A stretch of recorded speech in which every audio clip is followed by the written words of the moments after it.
Hello, good people, and welcome to the Amateur Hour. My name's Justin. My name's Tyler.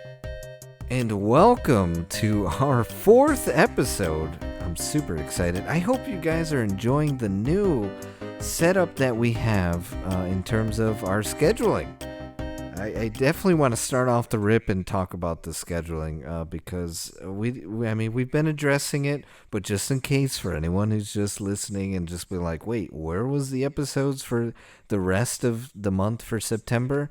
Well, I'll tell you. We're only recording 3 times a month. There's be an episode for 3 weekends out of each month, so just be prepared for that. We're going to try and keep you guys up to date every episode, remind you of that, so that way you guys aren't wondering, like, hey, where's my daily, the amateur hour? And just again, quick explanation as to why we're doing this. Well, unfortunately, life gets busy. We have a lot on our plate, and I'm still a college student. So I have to put priorities first, and editing sometimes gets overwhelming, so we had to reduce the amount of episodes that we put out by 1. So it's not the biggest of deals, but I hope you guys are enjoying. I hope you enjoyed the last episode. If you didn't, if I were you, I would check it out. And you know what? We have a fun new announcement. Not only are we on Spotify, SoundCloud, YouTube, Apple Podcasts, we are now on one more platform, Google Podcasts. So I hope you guys, there's no excuse not to listen. 5 new platforms. I hope you guys go and just click our link tree. Click on whatever platform you prefer. We are on it. And if there are any more platforms or anything that you guys would like to hear us on, just drop a comment. Let us know. And we'll get out to those platforms. Just because we like to diversify, we like everybody to have a wide variety and option to be able to listen to us. So I don't know if any of you listen to Google Podcasts, and if you're listening to us from Google Podcasts, hello, welcome. We're on a whole bunch of different platforms. So those links will be in the description down below. Just click our link tree, and it takes you to all of our different platforms, and choose whichever one you prefer. And with that said, we got to be sure to thank our sponsors, Kelly's Kernels and Grim Reaper Gaming over on Twitch TV. Again, all of our affiliates and the people we work with are in the link in the description. Time to get into topics. Austin, you got some interesting stuff to talk about today. Yeah, that I do. Last episode we got into it a little bit. We were kind of reminiscing a little bit on gaming and stuff, and it made me really think back about it. And I was, our generation really has gotten into the nostalgia. And so I decided to go out and I bought not only a PlayStation 1, like I told you guys, but a couple days ago I also bought a Nintendo 64. Because I'm like, I want to play these games. I want to go back to when I was a little kid and play this stuff. And now for the PlayStation, I only got 4 games. I got the Spyros and I got City. That's it. That's all I'm getting. Those are the games I played as a kid. And I'm just really excited. I haven't played it yet, but hopefully today I have time. Well, that's super exciting. I mean, talk about a blast from the past. Like, I remember, again, I was briefly reminiscing about how the PlayStation 1 was the first console that I was actually playing on. Like, I'd never played on any other console before then. No handhelds. It literally was PlayStation 1 was it. Some of the games that, if anything, I'll suggest for you to play, there are, oh my goodness. So there's a few war games. One of them is like this, you play as like these they're helicopters, but they're for, toy soldiers. So, like those green army men? I know what you're talking about. I Yeah, forget I what know. the name of the game is, but it's really cool. It's You like play as a Army Men helicopter for those toy soldiers, and it's 2-player, so you could always play with somebody. I played, there's a game in that series, because I know what you're talking about. There's a game in that series, and it's on the GameCube. It's Army Men RTS, and Yes, I it's like think that's what it is. it's a real-time strategy, and you like build your armies and stuff. And I used to play the crap out of that as a kid, but I sucked at it. But I actually during the pandemic, I played and beat that game while I had free time. Oh yeah, dude, I know what you're talking about.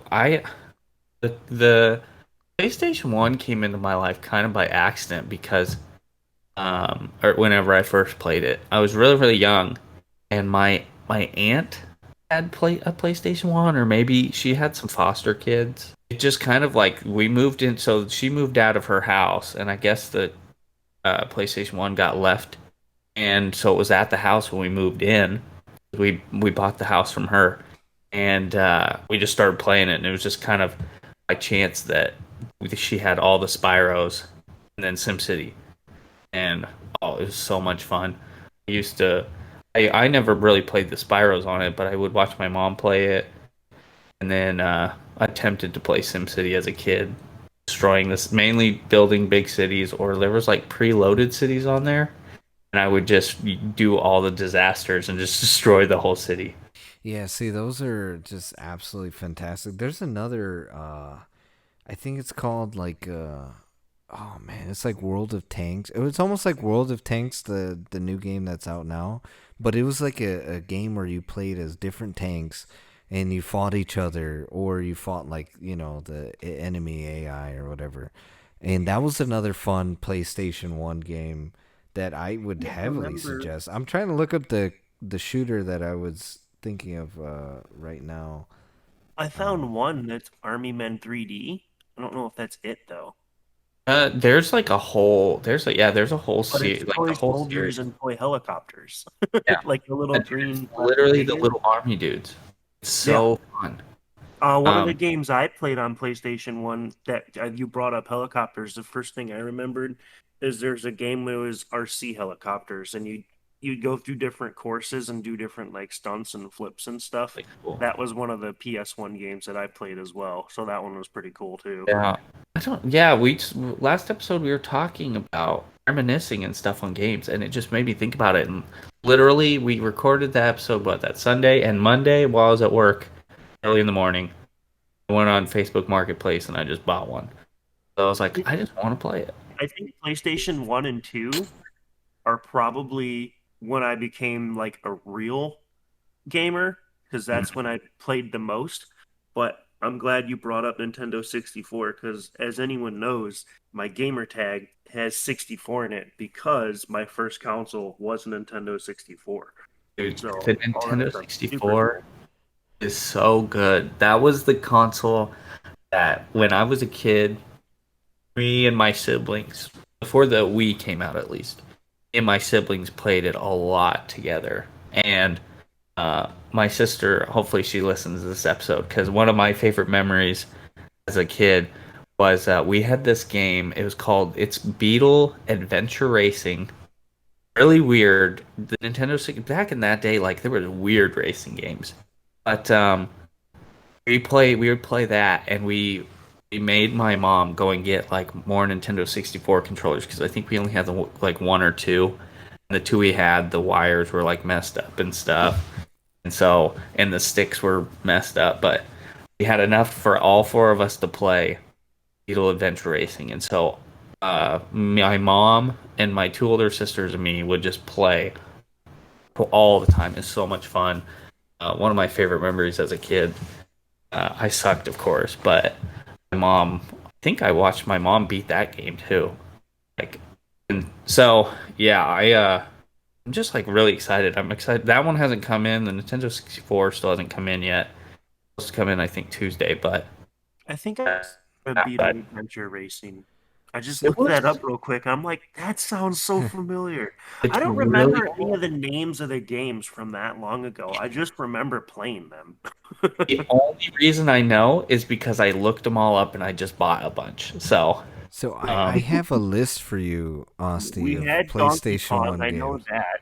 you need to send me Um, that list. I know, like, probably Twisted Metal is one that So people have yep, I talked was about. about to say. So here's some of the games on PlayStation 1 that you have to get that are super fun to play, relax. All the Twisted Metal games, fantastic. I think you would enjoy those a lot. I don't know. Have you played those before? My uncle, because he's the same age as my older sisters, he had a PlayStation, and I watched him play some of the Twisted Metal. I didn't know that's what it was at the time. I just knew there was like a clown on the disc Yeah. and So for Justin, those I'm of you pretty who, sure me and you played the crap out of Twisted Metal oh on yeah, PS2. and then especially when you got it on PS2, like the newer, like the one of the latest ones, that was like so cool. Like me and Tyler loved that because it was like a mix because Tyler really likes cars and like racing games, and I really like explosions and stuff like that, right? And like action. so mixed. So it was like the perfect mix for me and Tyler. And so like we would always play the crap out of those games. So yeah, so you're gonna want to play Twisted Metal. That's one of those that I would suggest definitely try and get those to play. For those of you at home who do not know what the Twisted Metal series is, first off, I say look it up. But second off, I will briefly describe what it is. It's like essentially the whole concept of it is it's the game takes place. It's like a ginormous competition of all these cars, and they got to try and fight to the death essentially. But like these individuals like deck out their cars and like with rockets or machine guns in the front, and it's honestly a very like just fun blast to play with each other, with your family or your friends or whoever. It's the greatest couch play, just cooperative or even versus game out there. Another game I wanted to suggest for you, Austin, is Tekken. Have you ever played like the original first three Tekken games that were on PlayStation, or are you even into Tekken? I don't even know what Tekken is. Really? Are you into fighting games like Mortal I Kombat? I am not. I hate. Okay. I'm not gonna lie. I'm not a big Okay, fighting well, game. if you were into them, Tekken is a very more. It's not like as crazy combo heavy as Mortal Kombat, so to speak, but it is super fantastic to play. And that's another thing, classic Mortal Kombat games. Okay, but if you're not into fighters and you're into like shooters and stuff like that, there's a fantastic game series that I used to play all the time as a kid that actually got me into like war games and stuff. And it's called Spec Ops. And there's like I think like four games or three games on the PlayStation 1, and they're so much fun. They're like third person army shooters, and they're very realistic for being a PlayStation 1 game. Like they're very difficult, but they're so much Justin, fun. And they're what up was to the two game that players. I had on PS2 that had like the headset and you actually speak commands to your players? Oh yeah, see, like that's really cool. Which one was that? I can't I remember the name of I'm it. not too sure. It might be a SOCOM game. I don't know. You could look it up right now, Yeah, and I'm then I'll looking it up. transition real quick to another game you might like as well. The Crash games. One of my Oh, Crash favorite. Bandicoot. Yeah, one of my favorite Crash games ever, and I would suggest getting it, is called Crash Bash. And it's up to four players. And it was like essentially, it's like a giant, it's like think of like a Mario Party essentially. And it has all of the Crash characters, and you get to choose, and there's fun mini games and stuff like that that you can play with all your friends. That would be really cool. Well, I mean, I like Spyro. I think really the main reason I bought the PlayStation One was because like I just I love Spyro. I don't know why.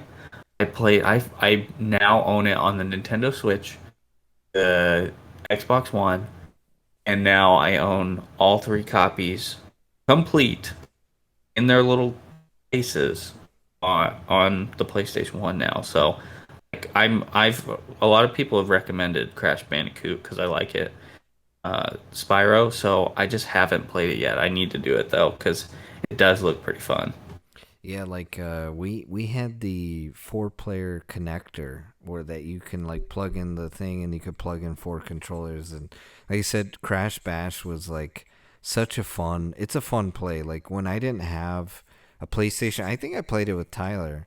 And this was like when PS2, PS3 was out. We only had PlayStation 1, and it was so much fun to get into. And I would heavily suggest, especially if you like Spiral, you'll love that Crash Bash game. That'll And be yeah, I loved Spyro so much. Like I remember back in the day, I was actually like living with my grandparents, and my cousin was living with us too at the time. So they literally were downstairs, like right below us. So me and my cousin every day after school, my mom would make us like read like a book or something, and like do homework together.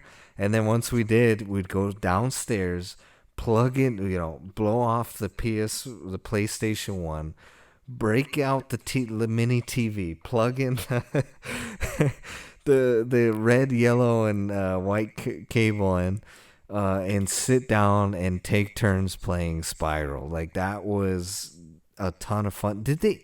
I have a question for you because I quite don't remember. Did they ever make a two-player Spiral game? They never, no, they have not. At least not in the ones that are good. I believe the Wii on the Wii after because so Insomniac, who makes the Spider-Man games, they were the ones that created Spyro. Um, but after the third one, they stopped making the games and like other publishers took over, and it just slowly fell apart. And like that's kind of why Spyro disappeared for so long. But there's like one on the Wii that I think is two player, but it's like a completely different game. It's almost like I don't even know how to explain it because I watched like whenever I was collecting at the beginning of the pandemic, I was collecting all the Spyro games and I was looking, and yeah, it's not a Spyro game. It's completely different. Like I don't even know how to explain it. But other than that, like the three platformy type Spyro games, like there's no two player, unfortunately. I don't even know how they do it, honestly. Thinking about it, I would love for there to be a two-player, just because, like I said, I used to sit back and play it with my cousin, like just nonstop. I could have sworn there was a two-player one. I don't remember. I could have sworn like it was with a purple one and a blue dragon. I don't. I could be completely off and wrong and like thinking of like something different, but I could have sworn. But I mean, that would be a game that I would love to just play with one other person. And speaking of the Crash games, like there was recently a Crash 4, if I'm correct. I think it was fairly recent too, continuing on the story, and I've yet to try that, but I kind of want to try it. And I don't know if it's on the Switch, but I totally want to get that on the Switch. yeah. The Crash Bandicoot games on the Switch, I actually got them, but I've just got such a backlog of games. I haven't gotten to it yet. So, Tyler, what games on the Nintendo 64 did you play? Very curious. Let's see. 'Cause I was trying to look that up, just names of games. Sounds like you might have played I Beetle played Race, Beetle. I played Kong. Donkey Kong. Yep. Um, Did you play the there was Banjo a Kazooie there games? was like a driving racing game that I played that was like cartoonish. I can't find it anywhere to Uh, get the name of it. Ish. Like Mickey Speedway or whatever. No, it wasn't anything Disney. It was like weird cars and a bunch of like dirt paths with like jumps and stuff. Oh, Kind of like Mario Kart, but it wasn't. and it had different kind of power ups, and there was like a shark card. Yeah, yeah. I don't, I when I was There looking is at a the Crash names, 4, by the way. I just looked it up. yeah, Yeah, yeah, it's brand new. Crash 4 just released this last year, I think, that's or right. maybe. Nintendo 64. I just know that's my first console. Had a lot of fun on it, but it's hard for me to remember the titles of the games. Oh, man, that's gonna bother me until I figure out the name of that one game because Like that's one that of the ones that I played a lot. the game Um, you're explaining though, I used to back in that time, you could still rent games from like Blockbuster, or Oh man, we had a local Blockbuster. gas station slash mini mart thing, and that's where we rented all our games. It was like And in eight fact, dollars a game, right? It's something like that. um, At least for ours, us, I think. I don't man, know. they I think just tore down the what was the store called? Um, I don't know, but they replaced it with a Family Express. But you could go in there and rent movies, and you could rent video games and everything there. Um, Dude, that was a good time though. Back then, you could just rent a game, play it for a week, and then return it. So nice. It, Oh man, yeah, those were definitely the times to just be a gamer, man, and just even renting movies. There's nothing like I really do miss that going to a store and renting a movie, yeah. and just sort of sitting there seeing what looks good, what look cool in the cover of a movie or what game looked really cool. I remember one of the games that back in actually like Xbox 360 era, one of the games I had rented was like the Transformers game, and like that was Oh so yeah. cool. And I ended up buying it later, but like it's just so awesome.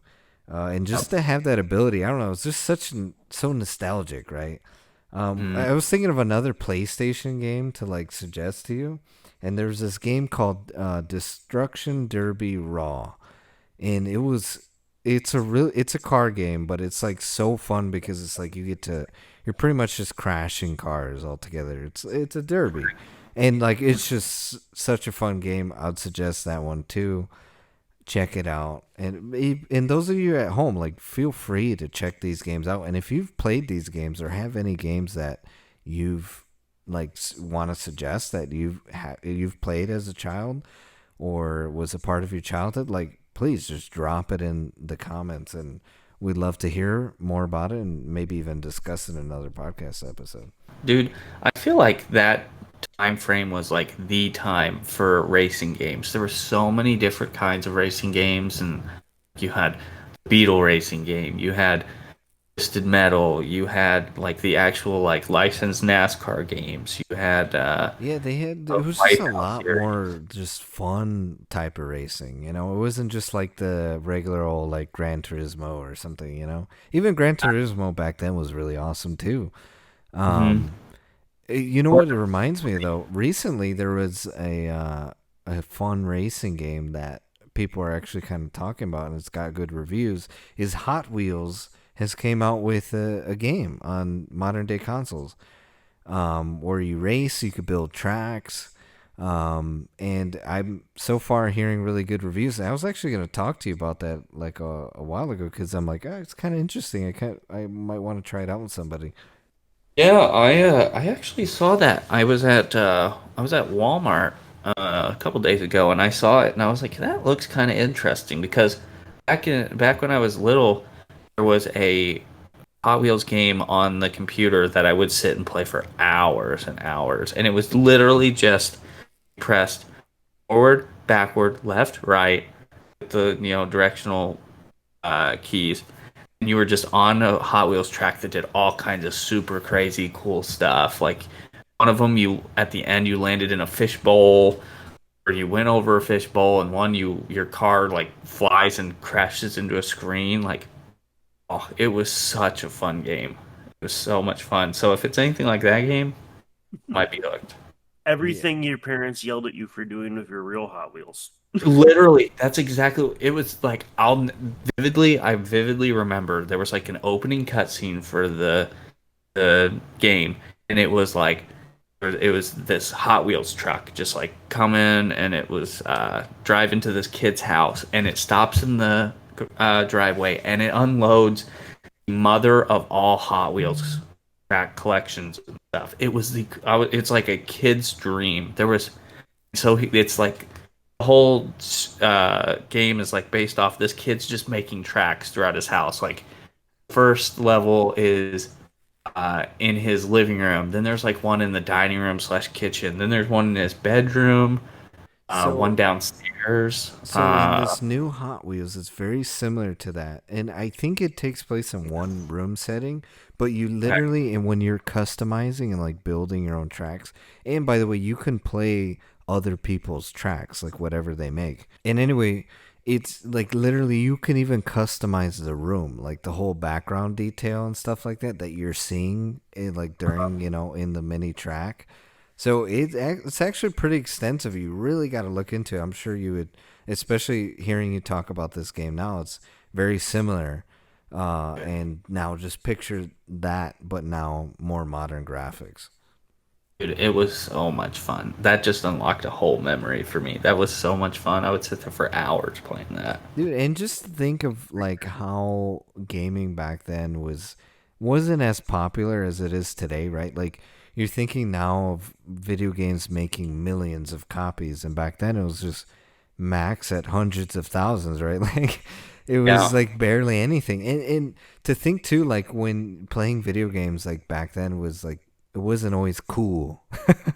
And now And everybody does it, you know? I feel like playing video games didn't get cool till like the PlayStation 2 came out, and then it became even cooler whenever the Xbox 360 and the PlayStation 3 were Yeah. out. I feel like that was That's when I the remember like Call of PlayStation Duty and 2 stuff like that was being the best. PlayStation 2, I mean, Justin can speak up as well. I think me and Justin probably had the most fun on PlayStation 2. oh yeah. Like hit. it was just fun because at the time again I only had a PlayStation 1, and anytime Tyler would like spend the night, he would bring the PlayStation. I say, "Dude, bring the PS2. Bring it." You know, we'd get our snacks and I remember Tyler would always get like Twinkies or something like that. Mm-hmm. And like so we'll like have our snacks and stuff, and Mom would he would always come yell at us over for and we reading would just something. sit there like after a day outside or something. We'd come in and we'd just sit there and just play the PlayStation 2 all day. And Oh, it just was the best memories, you know. And I think part of it was, online wasn't a huge experience back then. It was like you were literally next to the person. If you wanted to play, your friends were next to you. You're seeing their expressions. You're laughing. You're joking. You're pushing each other. You're screen cheating. oh, screen cheating, bro. Screen cheating is what a memory, bro. That was Can't screen cheat anymore. that. I went to a friend's house and he had GoldenEye because I never owned GoldenEye. I wasn't really into the shooters at that time. But we would play GoldenEye, and of course I didn't know what the heck I was doing, and he's like over here pro level, and I'm just sitting there, and the only way I could compete is I would just literally stare at his screen and just it was so why are you screen cheating? Stop screen peeking. Oh, it's so much. Dude, that's so wild. Like, yeah, I remember I'd get into so many arguments with that too. Like playing multiplayer with actually my buddy Eugene and his brothers. Sometimes they would screen cheat, and I'm like, "Yo, quit looking at my screen, bro." But like to be honest, it's hard not to when it's like four On square screen. boxes right next to each other. Your peripherals, you can see where everybody else is at, and it's impossible not to cheat. I hope someday that couch play really becomes mainstream and that game companies other than Nintendo Switch really start focusing on the couch play, sitting next to somebody and playing with them and just having that moment. It was just like going outside when you're a kid. You're going indoors, but you're next to that person. Like I said, it's the full experience that I really miss. And it just has me reminiscing as a kid. And I really hope someday that my children will be able to experience this. And I think this is what's so important about especially if you are a gamer and was raised on these other games back then, is like introduce your children these older video games and stuff like that. I know there's always going to be the latest and greatest thing in the future, but having this experience I think is very important because you get to bond with your friends and in a way that isn't really too harmful, right? Like now it's online, it could be super toxic, whatever. It's like, but when you're sitting there next to your friend, it's a whole different ball game. Oh yeah. Well, yeah, and you're not like like you said, toxic. You're not gonna sit there and call your friend some of the stuff people will call you online because if you say that, your friend won't come over and play with you the next day. So it's like, it was that time I feel like was just if you could put it in a bottle and hold on to it forever would have been so nice because it was like we played the perfect amount of video games. because it wasn't like all day or anything like that for the most part. I mean, sometimes it happened, but you would like go outside and play, and then your mom would be like, "All right, it's getting dark, time to come inside." Mm-hmm. You'd come inside, and then that's whenever you would break out the Nintendo 64 or the PlayStation Exactly. 2, and you would just That's Exactly. how it was when me and Justin would hang out when we were younger. We would go out, go I don't know, ride bikes or something like that, or go walking around the woods trying to just do random stuff like that. But when nighttime came, me and Justin were probably guilty of staying up till 3 or 4 in the morning on Yeah. PS2. Even with my brother, I don't know if you remember that. Like we'd just sit there and Yeah, play with. yeah. Sometimes his brother would be there too, and we'd switch off. Like, let's say we're playing a 007 game, we would rotate controllers when we died. Like, dude. whoever died had to give up the controller to whoever wasn't playing. Mhm. Yeah, it was so cool. It was like like I where I lived, there was these kids. I was in like fourth grade. They moved into the neighborhood, and I ended up becoming really good friends with two of them. But we they had a trampoline, so they were the cool kids in the neighborhood. So we'd play on the trampoline all day, and then it'd start getting dark. And instead of going home like I was supposed to, we would go inside and we'd pull out the PlayStation 2 and we would play. Can't remember. It was like NASCAR '08 or something, and we would just we would get in two-player and we would just turn around and just start wrecking the whole field over and over again. And it was so amazing how little things like that could entertain you for hours. Now I could do it like twice and I'd be like, all right, I'm over it. Right? Oh man. I It's mean, just such definitely a blast for the past, and I'm happy that you're retro hunting. I think it's important in the future for your kids, and yeah, get those games that you loved as a child. Try out those new games that I was also telling you about, yeah, you'll and have to send me that list. yeah, you're just gonna love that experience, and hopefully, again, just be able to pass that on in the future. But with that said, we are at time for break. We got some more interesting topics. We are going to be discussing the new iPhone and actually the new Pixel 6. So stay tuned because we got some interesting stuff to talk about. Techtober. We're in Techtober, so a lot of new tech to talk about. But with that said, I hope you guys enjoy a word from our sponsors. Enjoy high-octane gaming with the Grim Reaper live on Twitch. Watch the Reaper as he plays through a plethora of game titles, such as Call of Duty Warzone, Call of Duty Zombies, Valorant, Minecraft, and more. Join him as he competes against high competition in COD Warzone tournaments for large cash prizes. You can catch the Grim Reaper streaming Monday, Wednesday, Friday, and Saturday, 6 to 11 p.m. CDT. Just search twitch.tv/The Grim Reaper. Link in the bio. Looking for a fun new way to eat popcorn? Then I have the place for you. Kelly's Kernels has 68 flavors to choose from. Try out their delicious birthday cake flavor or their cheesy cheddary flavor. If you want to go classic, the Chicago style flavor is for you. Either way, you have a wide variety of flavors to choose from. But that's not all. They offer other treats such as shaved ice, cotton candy, and mini melts. Be sure to enjoy the dine-in experience and bring the whole family. So come on down to Kelly's Kernels, where it's always poppin'. Located at 13226 Lincoln Plaza Way, Cedar Lake, Indiana. Link in the bio. And we're back from that word from our sponsors. I hope you guys enjoyed. Again, all their links are in the description down below. So if I were you guys, please, please, please, please click that link. More on them in a later. Now, time to get into the real nitty-gritty, right? Techtober, a lot of fun things happening. Normally with Techtober, what do we get? New phones. We get tech in Techtober. Yes, we get tech. But the topics we have for you guys today is the iPhone 13. Let's discuss it with the new things new features that it has. Is it even worth getting now? All that sort of stuff that we're gonna get into. And actually, Tyler has some of the information for us. Well, one of the things I'm trying to pull up right now is the battery size because the iPhone 13 let's go backwards a little bit. The iPhone 12 had a smaller battery than the iPhone 11, and now the iPhone 13 is supposed to have a bigger battery than the iPhone 11, although Apple never says how big their battery is. So I'm trying to look up that. And they made the notch smaller. They have a new color. Yeah, And then it looks like they've added an optional terabyte for storage.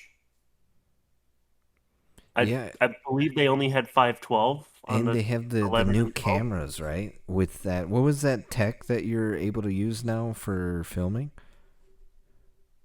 Well, I think they got a like a Pro Raw thing now where Yes.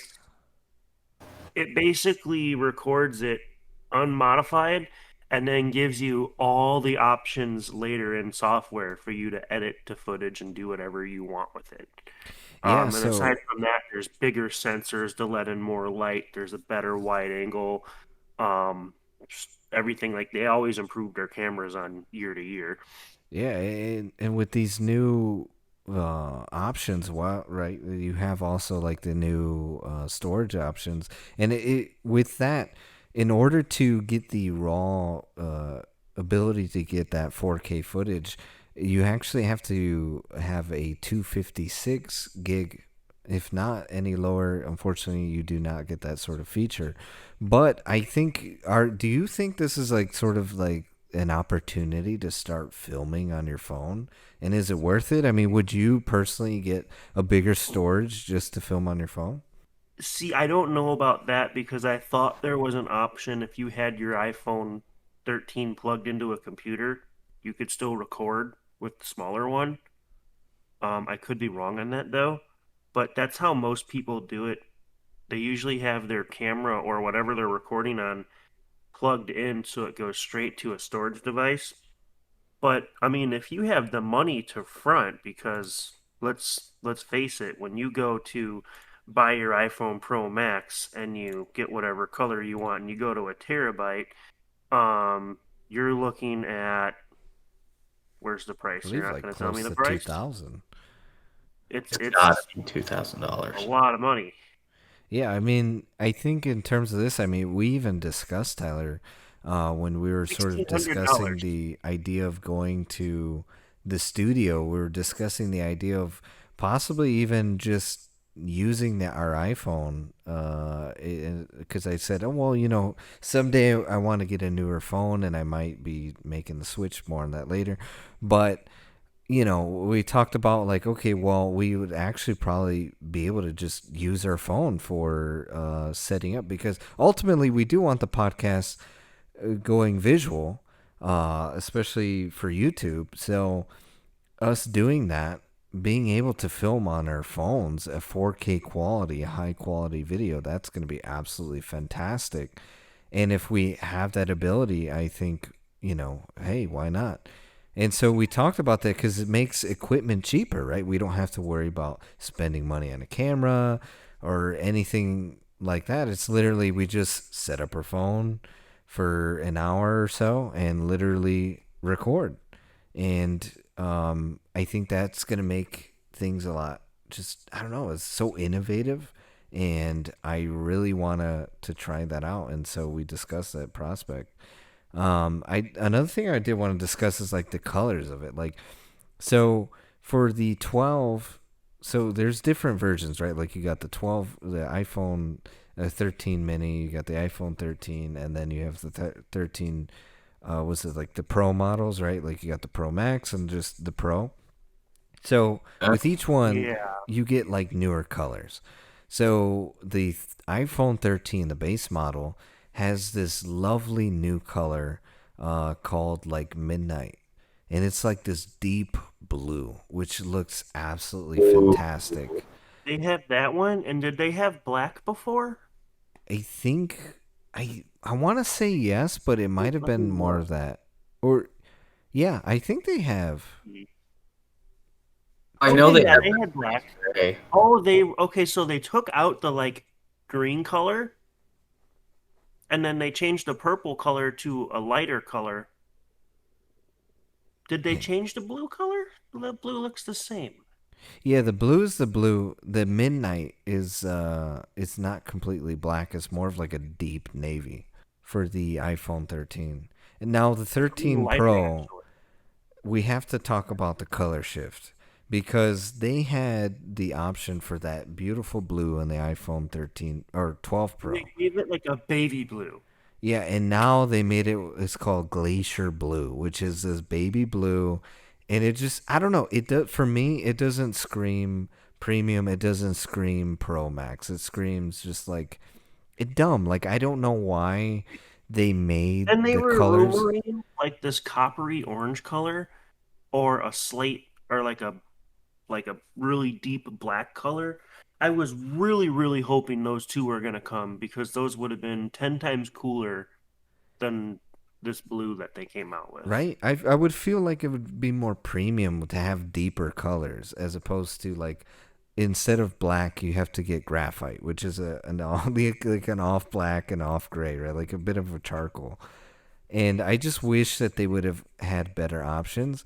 Me and Tyler often talk about the iPhone 11 Pro and how they had that deep army green The for green was the best. and it was only for Verizon too, which was the sad part. But just it was such a nice looking phone, and I really wish that they would have had that. What I do like though, which is not the price tag, but what I do like about the iPhone 13 Pro is now you have the ability where it's the same camera lenses as the 13 Max. So, Yeah, um, I do remember that with the 12, and I think that's why they actually discontinued the 12. yeah, Um, because they people didn't like that you had to get the max to have the cameras and the extra few abilities that it had. So they finally made those the same now. Um, but yeah, I was kind of hoping that some deals were going to come out with the 12s and then they just straight up discontinued it and I found out that was why. that's so sad. It's like, but they did a lot of improvements, right? Like the smaller notch, they better cameras for both the Pro models, and then better battery, and then it's just like they just ended up screwing it up with the color, in my opinion. I honestly don't care that they made the notch smaller. It's such a minimal difference Yeah, that I I mean, what are you really going to use the top of the screen for? I have the 12. I don't even really notice my notch when I use my phone. It doesn't bother me. But I feel like they need to either do the hole punch or they need to figure it out where they just get rid of the notch and go that route before I feel like, oh, wow, Apple, you actually did something with the notch. Because right now I just don't care that it's 20% smaller. honestly, I kind of like. I'm probably in the minority, but I feel like I kind of like having the notch. I'm not gonna lie. I don't. I Well, it feel doesn't bother me that it's there or not, but if you're going to change it, go all out and get rid of it.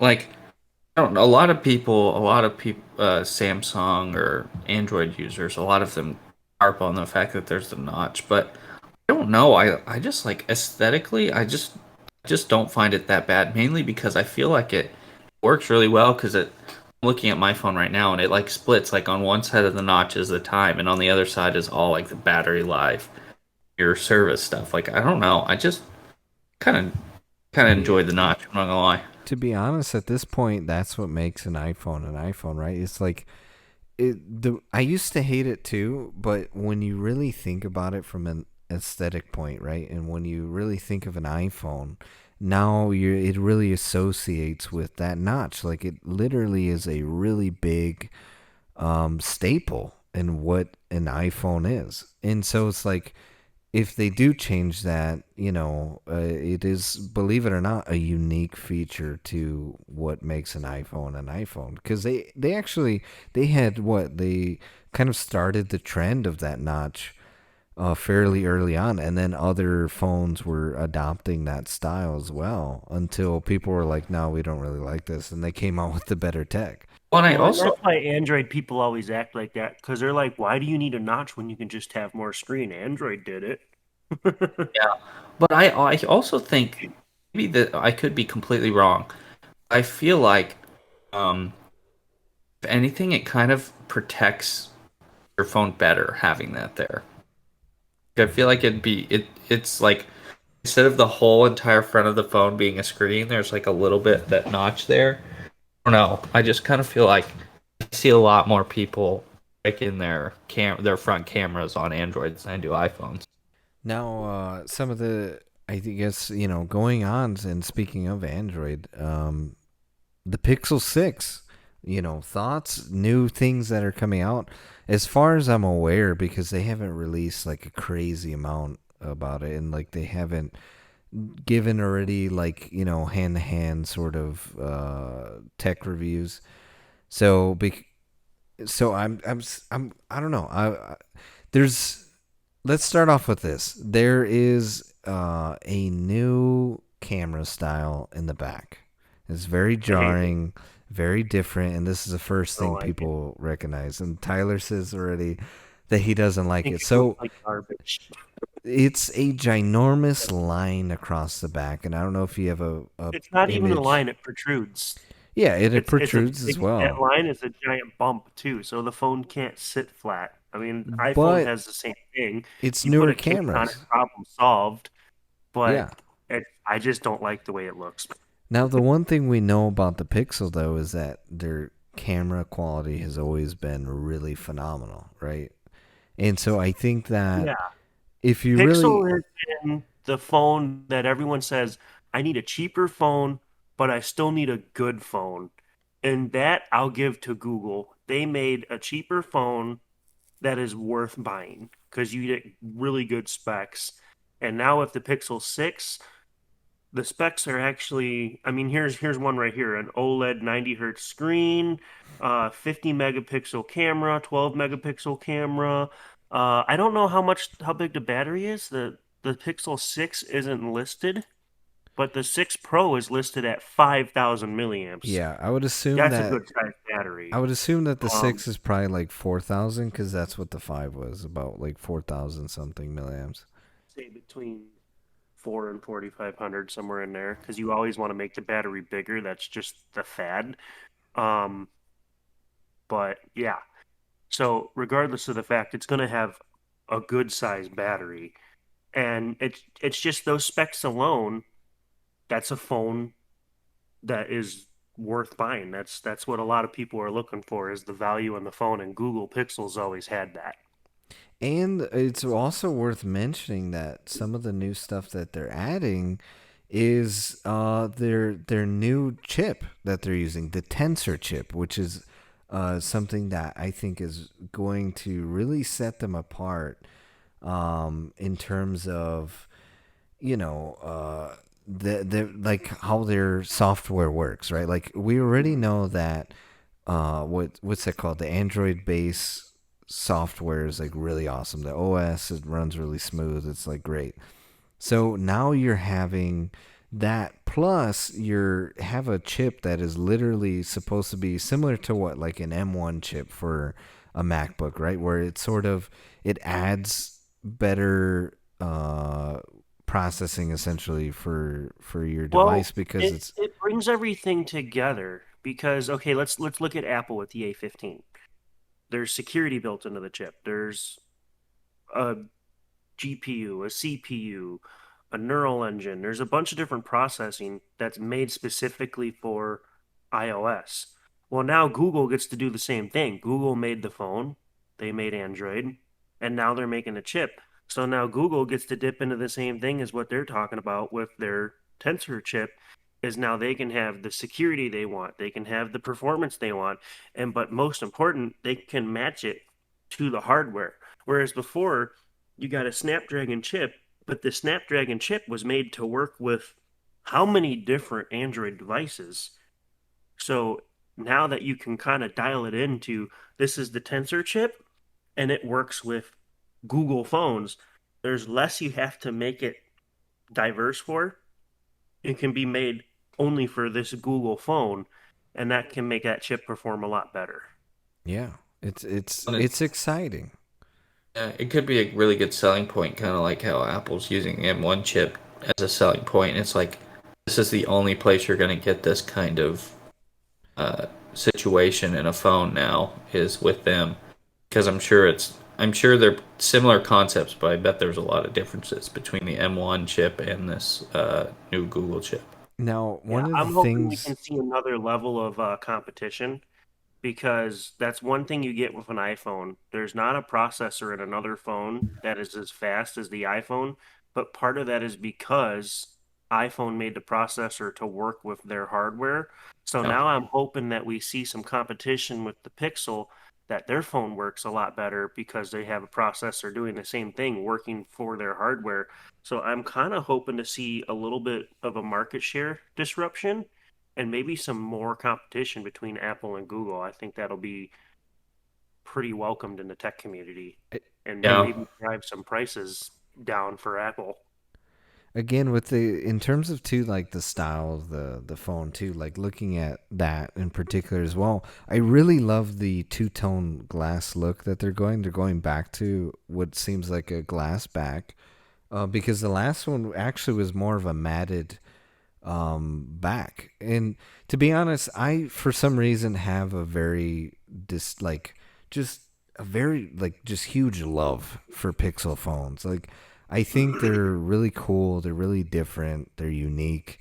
I've been a fan since the Pixel 3. I almost got the Pixel 4, but instead at that time I went with the Galaxy S10. And then I went to Pixel 5. And I will say that the Pixel 5 it's a nice phone. It's very clear quality. I don't really have any large issues. My biggest issue with this phone is the speakers. I wish they were a lot more clear, a lot more. I mean, they are clear, but I wish it was more so. And I wish they were a lot louder. It just, they really need to focus in a little bit more on That's the one thing speakers Apple's of the always done device. right. Their speakers and their screen quality has always been great. Yeah. Yeah, it's I don't there's the speaker, the oh gosh, the mic on the phones are always really good with iPhones and it you're talking about that and this whole time I've been thinking my brother-in-law called me yesterday and he has one of the newer Android phones. I can't remember what it's called. But the mic on it was awful. It's awful. When I I've heard had the my Note speakers too 10 and they're Plus, bad. that was the worst thing on that phone. The Note 10 Plus is supposed to be this $1,000 awesome phone, best you can get, and call quality was shit. The number one thing on a phone was shit. And I'm very surprised with that because my S10 call quality was like super clear. Like I never had any issues with it. Now with the like I said with the Pixel, a little bit more. Yeah, like I can see that. But granted, they were using that new tech, right, where it's like the speakers under the glass, which I Well, hope that is you it got gets to more realize the updated. Pixel too. When you compare a Pixel to an S series Samsung phone, Yeah, it's not necessarily Samsung flagship. phone is a flagship phone. Yeah, The Google, they don't have a flagship. Now with the Google 6 Pro, that's approaching flagship, but it's still supposed to be the more affordable, you know, more versatile phone rather than a flagship phone. true. I mean, So it, maybe with the 6 Pro, we'll see that, but yeah, that's let's one yeah, thing we'll be fingers crossed that the Pixel 6 is really good. But I don't know. I definitely I'm stuck between possibly eventually in the future making the shift to iPhone. Being it that a lot of the podcast stuff that we're going to do are going to be run on MacBooks and a lot of the recording we do. Like I said, we might have the prospect of just using the iPhone to yeah. record for video. For me, the phone that I use comes down to the daily things that I use. I don't. I mean, I had a MacBook in the past. I don't have one now, but I'm gonna get another one. And just seeing the fact that we're doing a podcast, we edit everything on Mac. We maybe want to record video with the phones because the cameras are getting so good. It just makes sense to go to the Apple ecosystem. But at the same time, the Android phones, they make them pretty compatible with other things too. Like you can easily plug an Android Yeah, phone into an Apple computer and take the pictures and videos and all that stuff off of it. It's Exactly. just it'll work a little bit better Apple to Apple. So But Yeah. if I would say Android doesn't have a good way to go to as far as computing unless you're going to Windows. Yeah, so it's very tough. It's a tough decision for me, but I think what would make it break it is just how good the Pixel 6 is going to be. Because like I said, for some reason I have a deep just love for the Pixel phones. Just because Hmm. they're so unique, they're so different from most of the phones that I see, including the Galaxy S. But speaking of unique and different, in Android, we have the new popularity actually of these new flip phones and foldable phones that that Samsung is really pushing out and pumping out. And I am kind of interested in the fold and the flip. Like that was something that I even considered for a little bit. Was like, do I want to switch to one of these phones? Like, is this something that interests me or is even worth getting? But I don't know. Like, Tyler, run through some of the specs for us in terms of like the Z Fold and the Z Flip. Well, we'll start with the fold. I feel like that's going to be the more desired one is the fold. Because right now, when you're looking at the phone you're holding in your hand now that doesn't fold in half, it's the same form factor as the Z Fold when it's closed. So that's just going to be the one that I feel like I would use the most if I had it.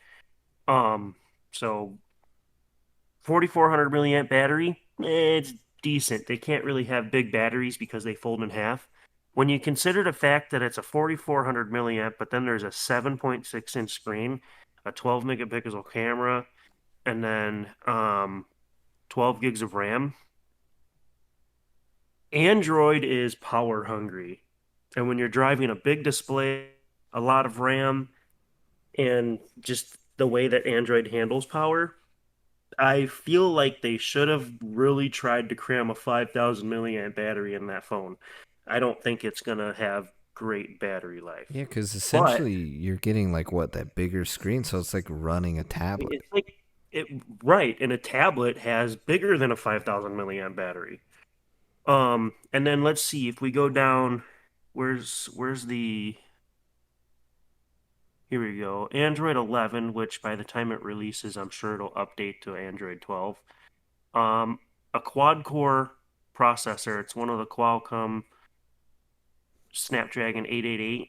So that's going to be, it's supposed to be a more efficient processor, but it's on a bigger phone, bigger screen. You can use more power. You have 12 gigs of RAM fed to it. It's going to be a power sucking processor too, depending on the way you use it. So that's just the biggest weak point I see is that battery size. But to have that much RAM, to have a 7.6-inch screen, and the camera quality is supposed to be a pretty good upgrade. I mean, we're talking flagship camera quality. I feel like it's going to be an awesome, well rounded phone. It's just for me, how many times can I fold this phone? Especially talking about me personally, and I know there's a lot of people out there like me. If it moves, I will play with it. Even though it has no function, I'm just going to play with it. When I'm not doing Hmm. anything and I'm waiting for something, I'm going to play with that hinge. Well, Yeah, I'm not gonna lie, I How don't to trust the is it going screen. to wear out? Is the spring going to like, how it's like it um clicks shut? Is that going to wear out where it doesn't hold itself shut anymore?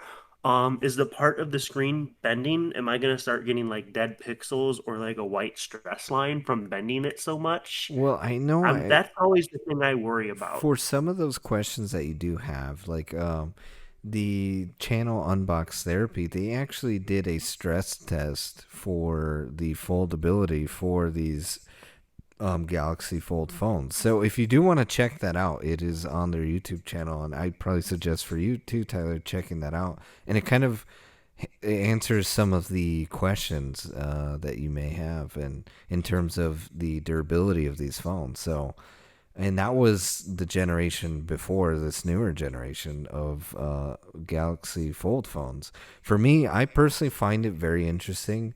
I do really want to get into a fold phone, but for Well, me, and here's it here's where I has to feel get. like the fold phone's going to be really amazing. So let's say you're in the line of work that I'm in. I take a lot of phone calls. When this thing is folded in half, I'm assuming you can take it out of your pocket and take a phone call while it's folded in half, and then you can put it away. But then when you have to run an application when you're doing programming or anything like that, and you can open this thing up to get that 7.6-inch screen, Yeah. I mean, that to me just seems awesome. The amount of stuff that you can do on that screen. And I know Android has that really cool multitasking Yeah, you feature know where you how can many run like apps side by side. I feel like that'd be awesome you on know that how many like papers and screen. stuff that I've written on the go, you know? And so to Well, that's have what I'm that talking ability about. to have that big The screen. productivity you could get with a phone like this, I feel is going to be really good. That's where these are going to shine. My thing is, I feel that personally, and I am waiting for the tech to get a little bit better until this phone is a lot more thin. Because if not, I'm carrying a brick in my pocket, and Yeah, to it's a be fat boy. honest, yeah, to be honest, I'm not gonna do that. So, I other than that, feel like like if it's they a can, business-oriented phone. yeah, Business productivity, I feel like is where this phone is shining. yeah. Now, how do you feel about the flip? So the flip, I think the flip is what's going to be in your mainstream pocket Yeah, because when you open it up, you got a normal phone in your hand when it's opened up. But then when it's closed, the thing I'm thinking about the most is when I had my flip phone or when everyone had their razor. I had a cheap, crappy flip phone. Everyone had a fancy razor, so whatever. But I'm just thinking when I fold this thing in half and I stuff it in my pocket, it's small. There's not a whole lot to worry about. And then I remember getting a phone call on my flip phone and I flipped it up and just put it on my ear and it answered it. I hope these do the same thing because that just seems awesome to me. But we're still talking about the same chip. It looks like I think the I think the Fold had a little bit better camera than the Flip, but we're still talking a pretty good camera. Um, the battery though is another thing I'm looking at. 6.7 inches, that's the same size. I want to say the same size as my iPhone. It's a big phone. There's a lot of screen there. There's a lot of power this phone can use, and it still has. This one looks like it only has 8 gigs of RAM, but just me knowing the way Android works, that's my only drawback. That's the thing I'm worried about with this phone. I hope that processor is a lot more efficient because 3300 milliamp battery yeah, it's gonna sounds draw power. tiny on a Yeah. big screen like that. Yeah, no, I mean, I remember having a Google Pixel and I had a 3000 milliamp, and you know the Pixel 3s are small, but that battery Yeah, life would last me like, and I was on it quite a bit, like maybe 2 to 3 hours tops, and I'm but already you like also have to got to charge it. understand your Pixel also didn't have a flagship chip in it. It didn't have that much RAM. That is true. This phone is going to use more than that Pixel did, and it has the same size battery as that Pixel. I can't expect it to perform better than the Pixel. I would kind of assume worse Yeah, that's definitely battery very wise. scary. I know with the I would love advertisement to be too. proved wrong though. If someone proved me wrong on that, I would be pretty happy about it. There has definitely been a lot of advertisement for what I've noticed for these the Galaxy Flips for like towards middle school, like middle school, high school sort of students. It seems like their target market. So who knows if they even really need that long of a battery life, right? Technically, right? They shouldn't even be on their phone that Yeah, long. So I think time is going to tell, but I think we're going to see a lot of people either pulling an iPhone or a flip out of their yeah, pocket. I Just saying. can't wait for the day that these flips really become thinner and become just even more efficient. My fingers are definitely Well, really does it crossed for say that. how fat the flip is? Because the flip looks a lot thinner. All I know is I think that the Flip looks like an a Game Boy Advance Yeah, SP. I was thinking the same thing. It just looks like it looks like a Game Boy Advance So for SP. you gamers out there, I think you should get a Galaxy Flip. Oh, no Don't more in-screen fingerprint sensor. Looks like it's on a scanner on the Yeah. side of the phone. Oh, like and built into it's the also power worth button. mentioning, the Fold is actually they're doing the new tech of the under the screen uh camera for your front facing camera in the Work. Fold. Oh So yeah, well, it has a black background screen, so I can't tell if there's a hole punch. But yeah, if they're so doing an it's on-screen not even a camera, hole punch. It's like cool. where it's like a mesh of the pixels, where Yeah. you can see through Does it. it say That is the anything new about tech that? that they're trying out, and it actually is a clear camera quality. So I'm excited Selfie to, camera under display. yeah. So come. get the thing I love about Samsung is they're always pushing tech and always pushing it to its highest They ability. Samsung is the first one to see new tech and push their phone to the limit. I will definitely give that to them. Yeah, and I love that about them. And I know that they're going to really advance this sort of hardware. And it's only a matter of time before it becomes more thin and just more extravagant. And I think when it does, I will be there for that. And I think I would pick myself up a Galaxy Fold. But with that said, we are actually at time, a little bit over. But I hope you guys enjoyed the podcast. Please leave a comment down below. Let us know. Are you excited for an iPhone, the new prospects of the Pixel 6, or are you interested in the Galaxy Fold or the Flip? And what are those nostalgic games that you played as a kid? Leave a comment down below if you're on YouTube or even SoundCloud, and we'll be sure to answer and discuss this with you guys. But with that said, again, we are on 5 platforms now. So again, Spotify, YouTube, SoundCloud. It's even hard for me to keep up. Apple Podcasts and now Google Podcasts. So again, if you guys want to check those out or listen to a different platform, whatever platform you choose, the link is going to be in the description down below. And be sure to check out Kelly's Kernels if you're out in the Indiana area. If I were you, I would try it out. Some delicious, tasty treats. 64 flavors of popcorn. Absolutely wonderful. And other delicious treats as well, especially around the Halloween time. Go on and check them out. And be sure to check out the gaming. Wonderful gaming great, the Grim Reaper, over on Twitch TV. Again, all of their links are in the description below. A special thanks to Adam Stone again for the song and BMNB for the animation. I hope you guys enjoyed. As always, we love you. Bye.